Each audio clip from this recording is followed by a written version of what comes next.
সেই সময় টাকা দিও তো সেই পাহাচ করে থাকি যে রকম বসে ডঙ্গা দিয়ে আছে পয়সা দিয়ে এমনি করি বলি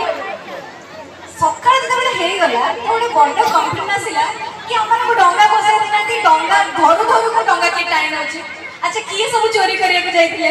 ମୁଁ ଯେହେତୁ ଉଡ଼ାରେ ଆଗ ବସିଥିଲି ମୋ ନାଁଟି ଆଗ ପଇଲା ଆପଣଙ୍କ ନାଁ ଆଉ ମୋ ମା ଯୋଉ ଚପଲର ମାଡ଼ ମୁଁ ସତ କହୁଛି ମୁଁ ଗୋଟେ ଟଙ୍କା ବି ରଖିନଥିଲି ମୁଁ ଖାଲି ଦେଖୁଥିଲି ମାନେ ଏମିତି କଥାରେ ଅଛି ଯଦି ପାଞ୍ଚଟା ସାଙ୍ଗ ମଦ ପିଉଥିବ ତମେ ସେଠି ବସି ଚାଖଣା ଖାଉଥିବ ମଦୁଆ ତମେ ବି ହେଲ ସେଇ ଅବସ୍ଥା ମୋର ଗୋଟେ ବାଲ୍ଟି ପାଣିରେ ଗୋଟେ ଡ୍ରପ୍ ଯଦି ବିଷ ପଡ଼ିଗଲା ନା ଟୋଟାଲି ହୋଲ୍ ପାଣିଟା ବିଷ ହେଇଗଲା ତାମାନେ ମୁଁ ବିଷ ନାଇଁ ମୁଁ ଅପା ନୁହନ୍ତି ବଟ୍ ଅପାକୁ କରା ହେଇଗଲା ସେତେବେଳେ ଟିକେ ଅଦାଲତ ଭୁଲ ଭଲ କରିଦେଲା ଆଚ୍ଛା ସମସ୍ତଙ୍କୁ କାର୍ତ୍ତିକ ପୂର୍ଣ୍ଣିମାର ବହୁତ ବହୁତ ବହୁତ ବହୁତ ଅଭିନନ୍ଦନ ଏଇଥିପାଇଁ ଯେ ଯୋଉମାନେ ସବୁ ଆଇଁଷ ଛାଡ଼ିଥିଲେ ସେମାନେ ପୁରା ବିକଳ ହେଇକି ଥିଲେ ଛାଡ଼ ଖାଇବେ ସେଦିନ ବି ଲକ୍ଷ୍ମୀ ପ୍ରସାଦ